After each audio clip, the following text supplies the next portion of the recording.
Frank Christensen, and I'm the coordinator of officials for IFAF in Europe. This is the bullet training tape for referees on kickoffs on crews of 6, 7, and 8. Now keep in mind, this is a baseline. So it's up to you to add your own personal flavor, to add bullets to the list.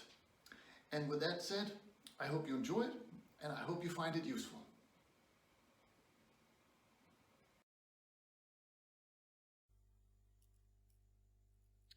On this first play, we have the referee. He's just off the screen here, down here on the goal line on the left hand side, in the middle of the field. Right now, he's making sure that we're counting the receiving team, and he's communicating that with the two wings who are on the pylons, and making sure that the crew is ready. And for looking at the umpire here up at the ball, he is now signaling that everybody up here is ready, so that we can get the ready for play. And then, all that's left, bullet number 3 over there, is making sure that the kicking formation is legal, that we have the right number of players on each side of the ball.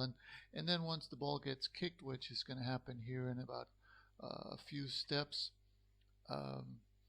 first of all, what we're looking at right there, we're looking at the direction of the kick. And as we'll see here with the referee, he's now coming into focus.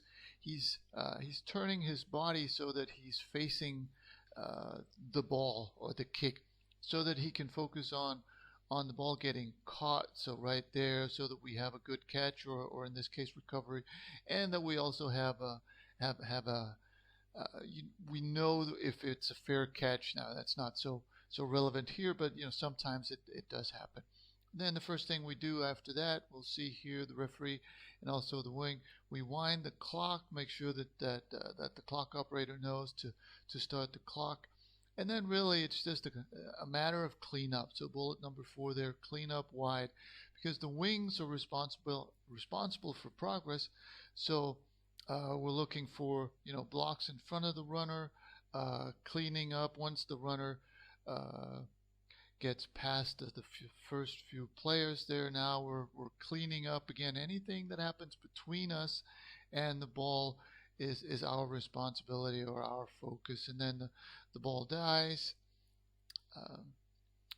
and our focus here on a kick play should be to kill the clock. There we go. The referee kills the clock. Again, we continue with the cleanup. Now we call it dead ball coverage, but it's the same principle.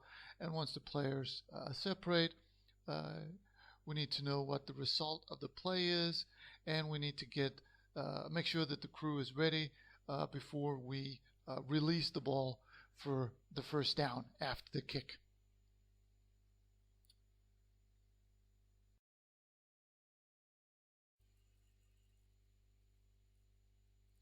In play number 2, you'll notice that the principle is the same here. The referee lines up on the end line, and whether you want to line up on the goal line or the end line, in crews of 6, 7, or 8, it's really up to your preference. If they have a good kicker who can get it close to the goal line, it's a good idea to line up on the end line. We still have the wings covering the goal line, but again, if the kick lands at the 10-yard line consistently, you might be better off lining up on the goal line. But again, the system is the same. First bullet is count team R, communicate that with the wings, get the message from the umpire that they're ready up there, make sure that the crew is ready, and then blow it in. And again, focus on the or just keep an eye on the kicking team formation to make sure that that's legal.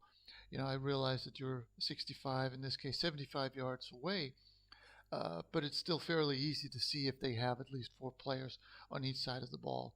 And you have a really good angle to see that from down there. So that's also something that we can take care of. And then it's really just enjoying the moment, the calm before the storm. Get ready for the play. And here the ball is kicked.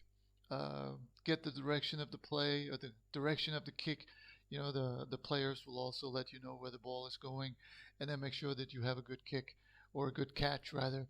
Um, and once the ball is caught right there, wind the clock.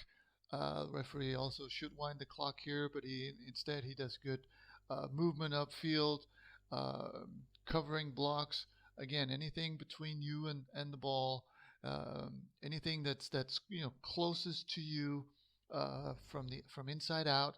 That's where we're cleaning up. And here it's a long return, but we want to stay behind all the players, making sure that we cover everybody.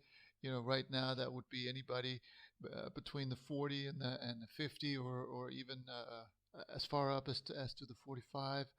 Um, but he does a good job of staying on the inbounds, or staying covering from inside out. And then once the play ends, he does a good job of stopping the clock. Continue our coverage. Now it's just a dead ball coverage, but continue that coverage. And once the players clear, get the result of the play, and make sure that the crew is ready before we release the ball for the first down.